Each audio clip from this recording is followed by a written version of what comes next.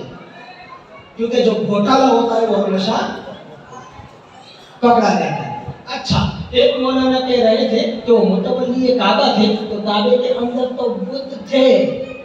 میں نے کہا تو کہنا کیا چاہتا ہے؟ کہا کہ کعبے کے متولی تھے۔ میں نے کہا کہنا کیا چاہتا ہے؟ کہا میں کہنا نہیں چاہتا۔ میں نے کہا بول بول بول، پھنس جاتا، کیونکہ ایک بڑے صحابی کے ابا بھی پھنس رہے ہیں۔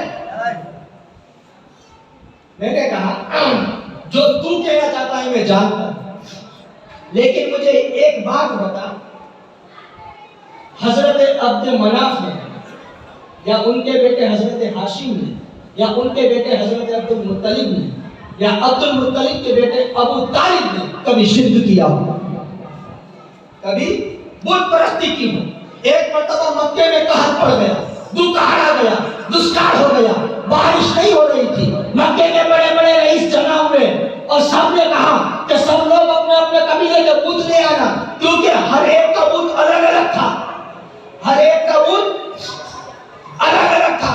کوئی لات کو مانتا، کوئی منات کو مانتا، کوئی عزا کو مانتا، کوئی حبل کو مانتا۔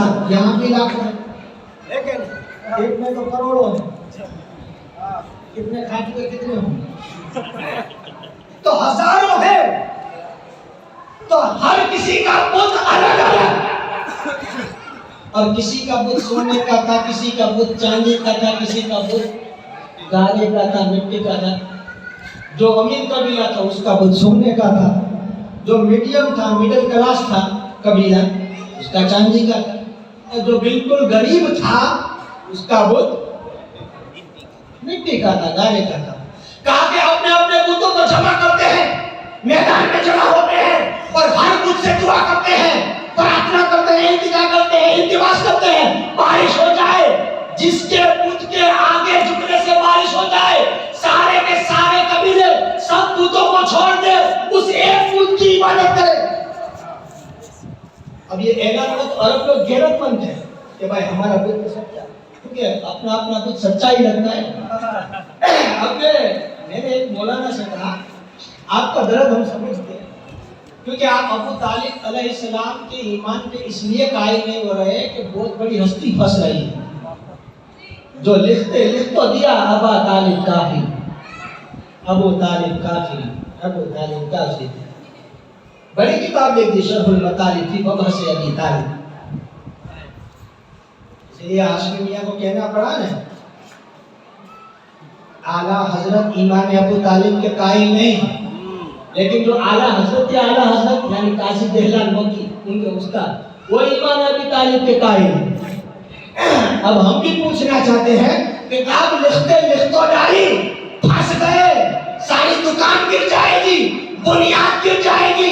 اگر ان دلیلوں کو مان لیا گیا کہ ابو طالب مومن ہے تو پھر کہنا پڑے گا ان ملوں نے جھوٹ لکھا ہے، تو وہ لوگ پوچھیں گے اگر انہوں نے جھوٹ لکھا ہے تو ان کا چرچا تم نے کیوں کیا ہے؟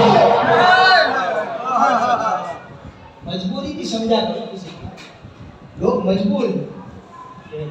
اور ایک بہت بڑی ہستی خطیب ہندوستان ڈرتے ڈرتے کہہ رہے تھے، کیونکہ ابھی بھی پیسوں کی ضرورت ہے، سفید داڑیاں، اتنی بڑی داڑیاں، ابھی بھی پیٹ بھرا نہیں، کہہ رہے تھے بھائی ابو طالب تو مومن کہنے والے بھی مسلمان ہیں، کافر کہنے والے بھی مسلمان، دونوں کے دونوں مسلمان، کیونکہ اس میں اہل سنت کا اختلاف ہے۔ اگر نام پوچھے کہ کس کس کا اختلاف ہے تو آپ ایمان ابی طالب کے عدم ایمان والے جتنے بھی ہیں سب کے سب علی سے دور نظر آتے ہیں۔ اب جو ایمان ابی طالب کے قائل ہیں تو اس میں سب سے پہلا نام خواجہ نظام الدین اولیاء، اس میں پہلا نام خواجہ غریب نواز۔ اب یہ غوث پاک کی ایک سیرت لے کر کے آئے ہیں، اور اس سیرت طیبہ کے اندر بھی انہوں نے ذکر کیا ہے غوث پاک کی جگہ پر بیٹھے ہیں مطالعہ کا ذکر۔ چلو کوئی بات نہیں، اب ایک دوسری لے کے آئے تفسیر جیلانی۔ کیا لے کے آئے؟ تفسیر جیلانی، اور غوث پاک نے لکھی ہے۔ میں تو نام سے بڑا متعجب ہو گیا۔ میں نے کہا کہ بھائی یہ بتاؤ غوث پاک عربی تھے کہ عجمی تھے؟ عربی مطلب عرب کے رہنے والے یا عرب کے سوائے کے رہنے والے تھے؟ تو کہا کہ غوث پاک تو عجمی تھے کہ نہیں تھے؟ کہا کہ میں نے اب مجھے یہ بتا کہ جب غوث پاک کے شہر کا نام اردو میں لکھا جائے تو گاف سے لکھا جائے گا، فارسی میں لکھا جائے تو گاف سے لکھا جائے گا یا جیم سے لکھا جائے گا؟ دیکھنا ہو چوری۔ کہا کہ وہ تو گاف سے لکھتے ہیں گیلانی گیلانی گیلانی، عربی میں پڑھا جاتا ہے جیلانی۔ میں نے کہا غوث پاک اگر عجمی تھے تو ان کو نام رکھنا چاہیے تھا تفسیر جیلانی، کہ جیلانی کہاں سے پتا چلا گھوٹالا ہے۔ یہی سے پڑھا کہ سید صاحب تم تو بہت بڑی کھوپڑی ہو۔ میں نے کہا کھوپڑی کی کیا؟ آپ میں نے کہا دلائل لے کر کے ہم ماننے کے لیے تیار۔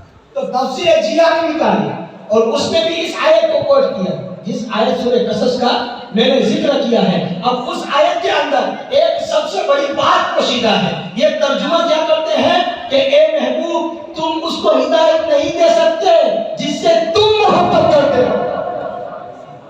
توجہ رکھنا۔ اب یہ بتوں والا واقعہ میں تقریب کو یہاں سے وہاں کیوں لے جا رہا ہوں تاکہ آپ کو پوری بات سمجھ میں آ جائے۔ واقعے کو ایک طرف رکھ دو۔ آؤ اب یہ آیت کریمہ کا ترجمہ کرتے ہیں۔ میں نے کیا ترجمہ کیا؟ اے محبوب تم اسے ہدایت نہیں دے سکتے جسے تم چاہو مگر اللہ ہی ہدایت دے رہا ہے، اور اللہ محتدین کے بارے میں جن کو ہدایت مل گئی ہے وہ جانتے ہیں۔ اب انہوں نے ترجمہ کیا اے محبوب آپ ان کو ہدایت نہیں دے سکتے جس سے تم بولو محبت کرتے ہو۔ میں نے کہا پھنس گیا مولوی، پھنس گیا۔ اب میں مشکات کی حدیث تیرے گلے کا پھندا بناؤں گا۔ رسول نے فرمایا لا یؤمن احدکم حتی اکون احب الیہ من والدہ وولدہ والناس اجمعین۔ تم میں سے اس وقت تک کوئی مومن نہیں ہو سکتا جب تک کہ اپنے ماں باپ سے زیادہ، اپنی اولاد سے زیادہ مجھ سے محبت نہ کر لے۔ اب مجھے یہ بتا یہ ساری کی ساری کوالٹی ابو طالب میں ہے کہ نہیں؟ یہ ساری کی ساری باتیں ابو طالب میں ہے کہ نہیں؟ پہلی بات تو الزامی جواب بھی دوں گا، لیکن ذرا آپ سوچئے، ذہن لگائیے کہ اپنے ماں باپ سے زیادہ ابو طالب کو رسول پاک عزیز تھے، وہ ولدی ہی اپنے بیٹوں سے زیادہ۔ اور حد تو یہ تھا کہ جب کفار و مشرکین سے خطرہ تھا کہ دین آ جائے تو علی کو سناتے کہ محمد کو دین نہ لگ جائے تو یہ اپنی اولاد سے زیادہ۔ تم میں سے اس وقت تک کوئی مومن نہیں ہو سکتا جب کہ اپنے ماں باپ سے زیادہ، اپنی اولاد سے زیادہ، والناس اجمعین اور سارے لوگوں سے زیادہ۔ ابو لہب تھا، چھوڑ دیا ابو طالب نے۔ ابو جہل رشتہ دار تھا، چھوڑ دیا ابو طالب نے۔ عتبہ رشتہ دار تھا، چھوڑ دیا ابو طالب نے۔ تو اپنے ماں باپ سے زیادہ، اپنے بیٹوں سے زیادہ رشتہ داروں کو قربان کر دیا ابو طالب نے۔ پتا چلا کہ اس حدیث کی تینوں کوالٹی ابو طالب میں موجود ہے۔ اب اے اللہ مجھے ذرا یہ تو بتا کہ تو یہ کہتا ہے اس وقت تک کوئی مومن نہیں ہوتا جب تک کہ حضور سے محبت نہ کر لے۔ مطلب یہ ہے کہ جس نے بھی نبی سے محبت کی ہے وہ مومن ہے۔ ابو بکر نے محبت کی، صدیق اکبر ہو گئے۔ فاروق اعظم نے محبت کی، فاروق اعظم ہو گئے۔ حضرت عثمان نے محبت کی، عثمان غنی ہو گئے۔ یہ سارے کے سارے مومن ہو گئے۔ تو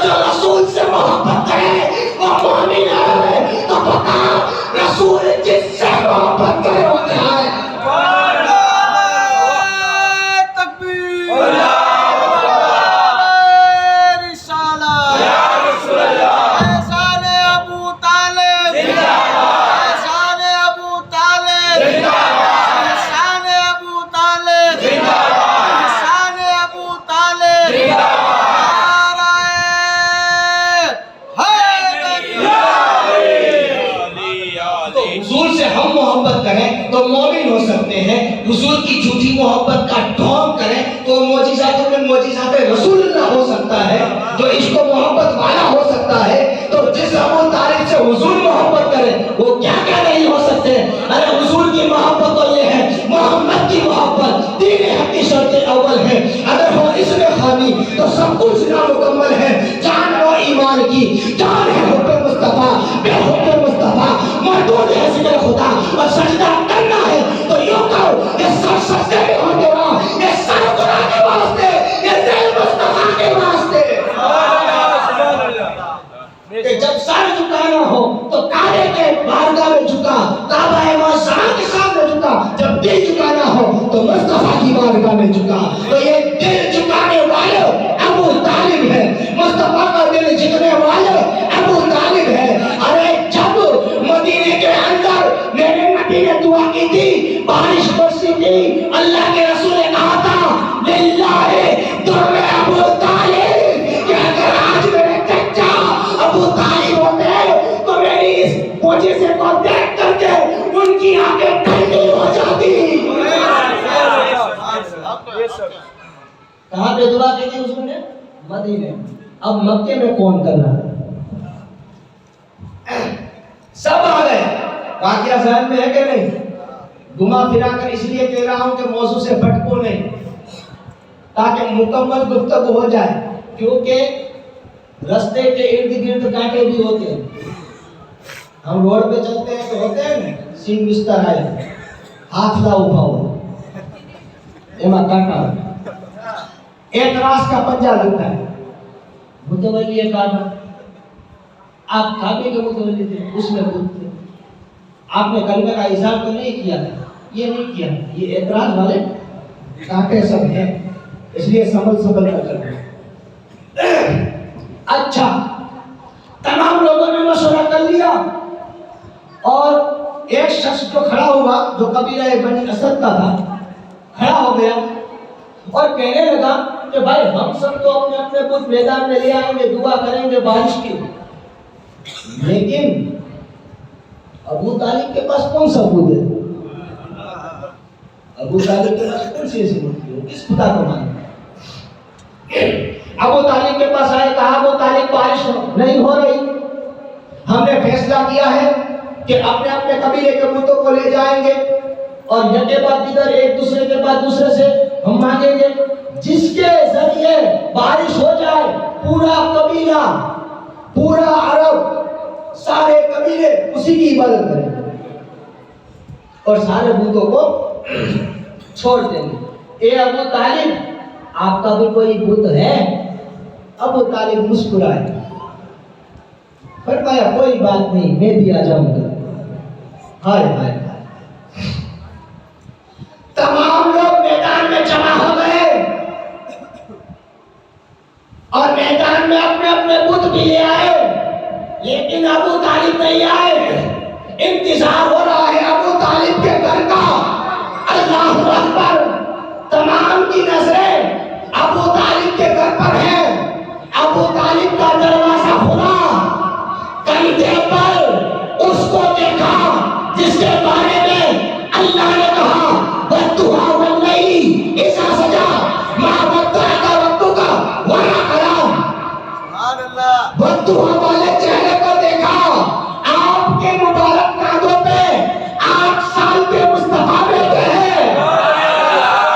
ہائے ہائے, کیونکہ جب حضرت آمینہ سلام اللہ تعالی علیہا کا انتقال ہوا تھا تب آپ کی عمر 4.5 یا 5 سال کی تھی یا 6 سال کی تھی. اس کے بعد حضرت عبد المطلب نے آپ کو پالا. عبد المطلب کا انتقال ہو گیا تو ابو طالب کی کفالت میں 6 سال کی عمر سے آیا.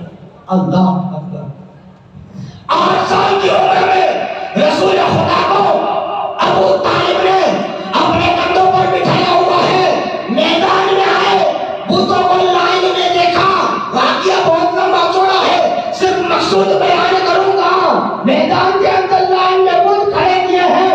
ابو طالب نے کہا کہ بتوں کی عبادت ہو گئی. کہا کہ ہاں. کہا کسی کی عبادت کرنے کی وجہ سے کچھ ہوا؟ کہا کہ نہیں ہوا. اللہ اکبر, ابو طالب نے 8 سال کے چھوٹے سے محمد مصطفیٰ کے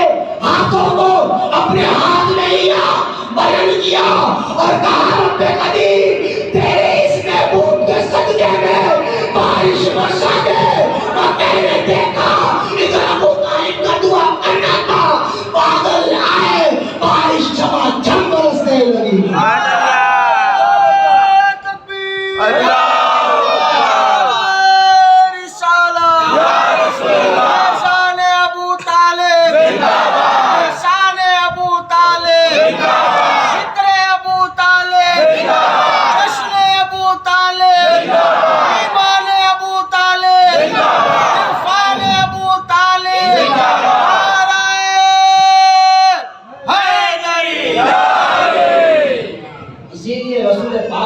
جب مدینے میں بارش کے لیے دعا کی، بارش جھماجھم برسی، تو مدینے میں مصطفیٰ نے کہا کہ ابو طالب نے میرے وسیلے سے دعا کی تھی، بارش برسی تھی، اگر آج بھی یہ بارش برس رہی ہے تو ابو طالب آج اگر میرے سامنے ہوتے تو ابو طالب کی آنکھیں ٹھنڈی ہو جاتی کہ جس ابو طالب نے مکے میں قحط کے دور میں بارش کی دعا کی تھی، ان کی دعا کی برکت سے بارش برسی تھی، آج انہی کا بھتیجا مصطفیٰ دعا کر رہا ہے۔ اس لیے مصطفیٰ نے کہا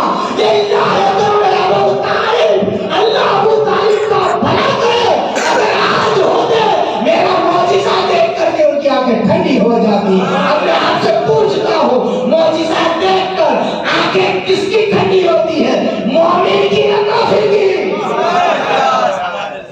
معجزے تو ابو جہل نے دیکھے، کلمہ پڑھا نہیں پڑھا، دامن اسلام میں آیا نہیں آیا، اس کی آنکھیں ٹھنڈی ہوئی نہیں ہوئی۔ تو پتہ یہ چلا معجزہ دیکھ کر کے جس کی آنکھیں ٹھنڈی ہو جائے وہ ابو طالب علیہ السلام کی ذات ہے۔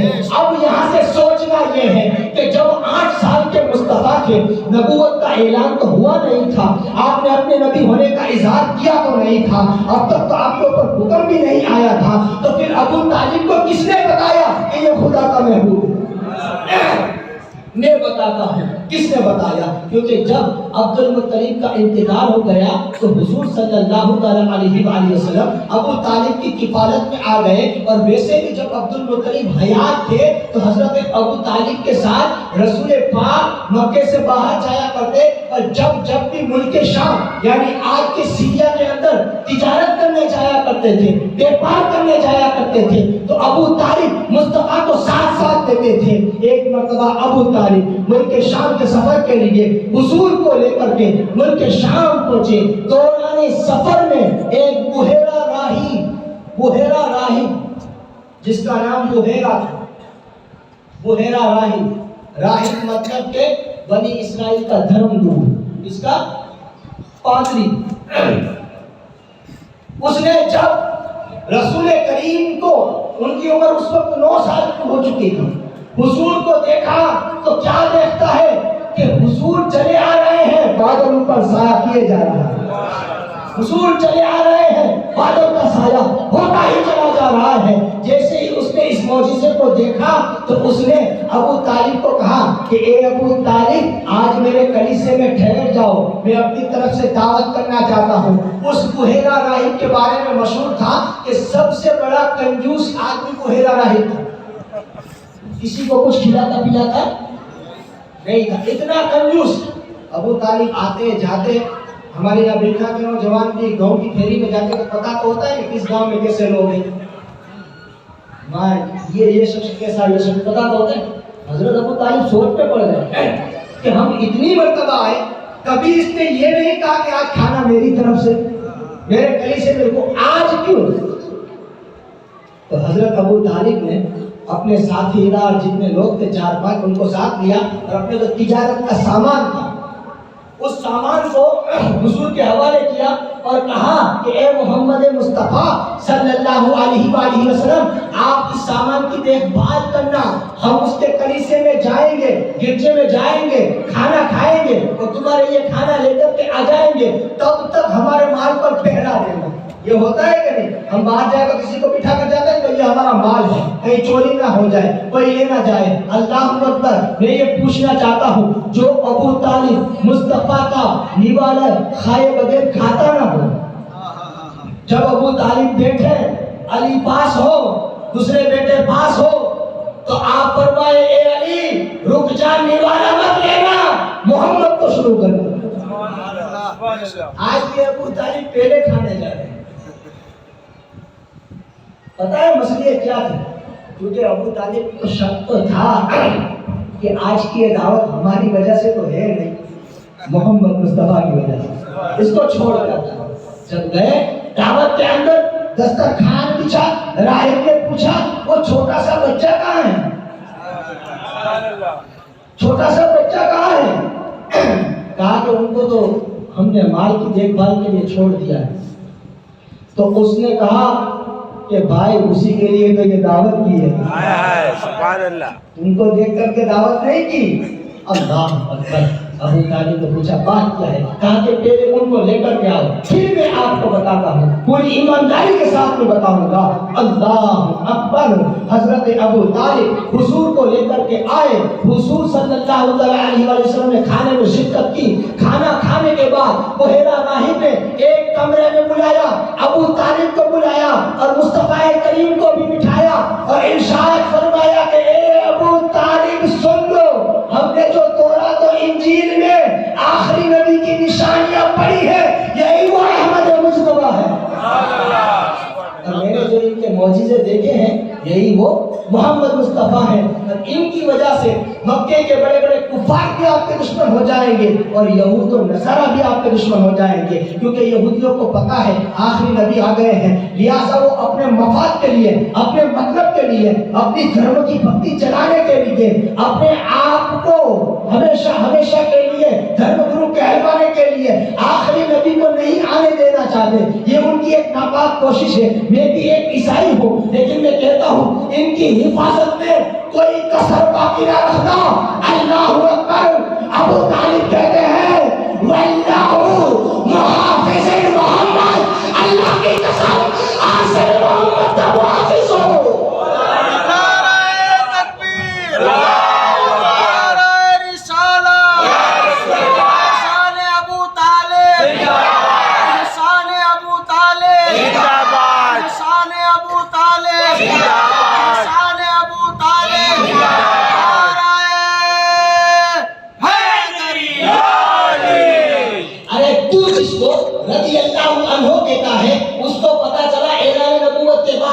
نبی نبی ہے۔ ابو طالب کو اس وقت بھی پتا تھا جب بطن آمنہ سے حضور باہر آئے تھے، اس وقت بھی پتا تھا جب حضور 5 سال کے تھے، اس وقت بھی پتا تھا جب صوفیہ لوڈی کو آزاد کیا گیا تھا، اس وقت بھی پتا تھا جب حلیمہ سعدیہ ان کو لے کر کے گئی تھی، اس وقت بھی پتا تھا کہ جب حضرت آمنہ بنت وہب اپنی سہیلی ام ایمن کے ساتھ ان کے ننیال مدینے میں گئی تھی، کیونکہ مدینہ شریف حضور کا ننیال تھا۔ کیا تھا؟ ننیال تھا۔ حضرت آمنہ حضرت وہب کی بیٹی تھی۔ حضرت وہب آپ کے نانا تھے۔ کن کے نانا؟ ہمارے نبی کے نانا۔ دھڑک کر بولو سبحان اللہ۔